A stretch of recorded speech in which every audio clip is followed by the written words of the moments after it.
Hey class, so this is Mr. Branscum here, and unfortunately we're not able to release the bees ourselves in class because the bees did come in on a weekend. They came in actually Friday night, what would that be, May 5th, Cinco de Mayo. And so the bees came in and it was time to release them. We obviously could not wait until class on Monday, and so I'm out here doing this today. And so anyway, I wanted to show you exactly how we release bees into a hive and what all that involves and how we do it safely. In this case, we want to be safe for the bees. We also want to be safe for Mr. Branscum here because I'm wearing these lovely shorts right now. And yeah, I don't want my legs to be stung. So anyway, let's check this out. So I've already released one prior to coming in. So if you zoom in on this one right here, you're seeing little bees fly all over the place. And so I do have their box set up, and you may remember this is a Langstroth beehive, okay? And so we can see that I have the roof on top. I have it, about 2 foot off the ground.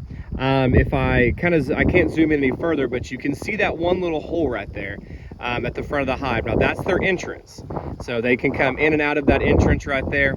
And remember, the smaller the entrance is, the more they can protect. If you look over at that mason jar attached to that little white plasticky thing, okay, that is actually the bee feeder.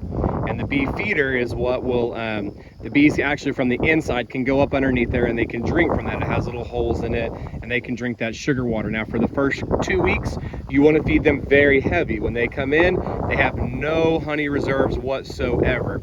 And while there are lots of flowers blooming around here, you can see some pretty red flowers right there. There's not, they don't have any reserves. And so giving them that sugar water allows them to live on it. Now remember, the honey tastes like what the bees feed on. So as soon as we can wean them off that sugar water, the better. But for these first 2 weeks, we'll do that. You'll also notice there's only one box. And so I have a second box right here for the other bees. We'll continue to stack these on top as the bees get older and as we get more and more honey inside there. But remember, the more space we give them, the more they have to protect. So we do want to wait till their hive grows. And you can see they're a little worked up. They're coming in and out right now, okay? But what I want to do with this video is show you this box down here.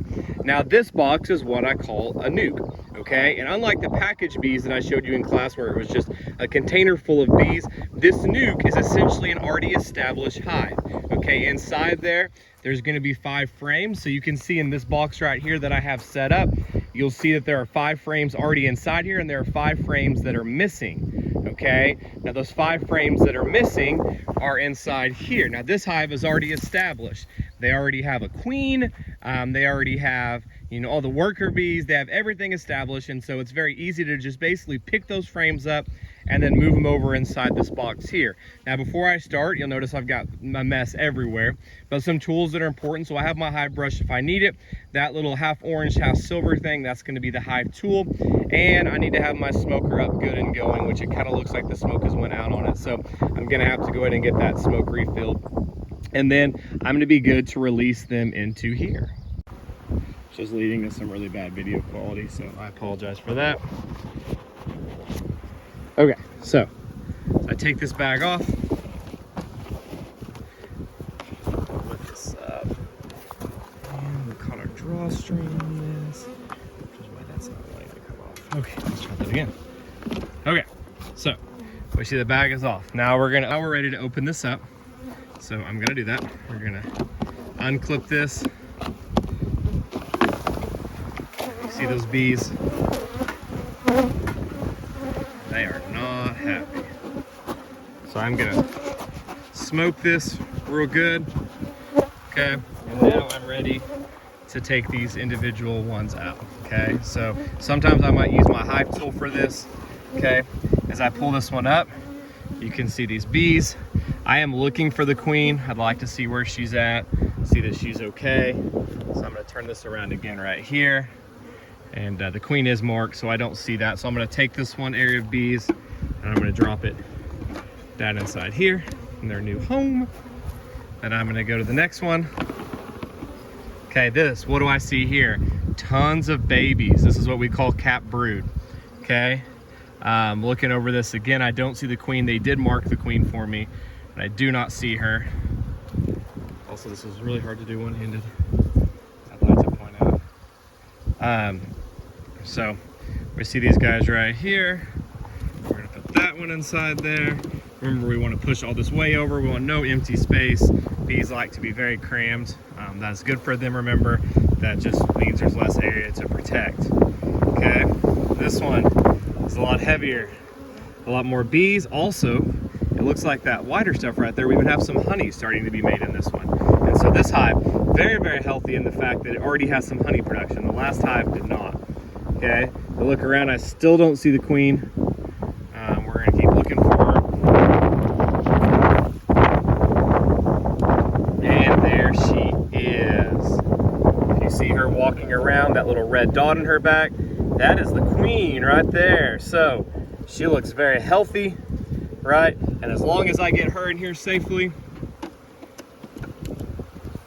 that is legitimately all that matters, because they will go to her. Okay, I have two more frames to put inside here. So you can see this one. Once again, we're seeing lots of cat brood, lots of babies. Remember, she's making about 2,000 eggs a day. So this is good, okay? Got my last one right here, also very heavy. Gonna cram that one down in there. As you can see, it kind of did knock some of the bees loose, which they did not appreciate. And now I have them all crammed in here. My last step, which is probably not entirely appropriate, but this has still got bees in there, and so we're gonna release those in there, thoroughly tick them off probably. You can see there are bees everywhere. You can probably hear them very loud. But now that I have them in here, I'm ready to put my lid on. Okay. So I'm gonna take my lid, like this. So I'm gonna put this lid on top right here. This is just kind of a good entrance to the hive. And then remember, I do have a concern about getting water inside. Bees do not like water. So I'm gonna take this on top. Get that in place. So now as I step back, you can see we have our second hive set up, minus the area where the feeder is, because I did misplace that feeder, and I'm gonna have to go grab me one here in a minute. But otherwise, you can see that they're all set up really well. You can see just an insane amount of bees flying around. They're very mad and very unsettled. I mean, they should be, right? They just got moved here. Interestingly enough, these bees will do just fine close to each other. As long as they all have plenty to eat, everything will be good there. And so that is how we are to transfer a nuke into a hive.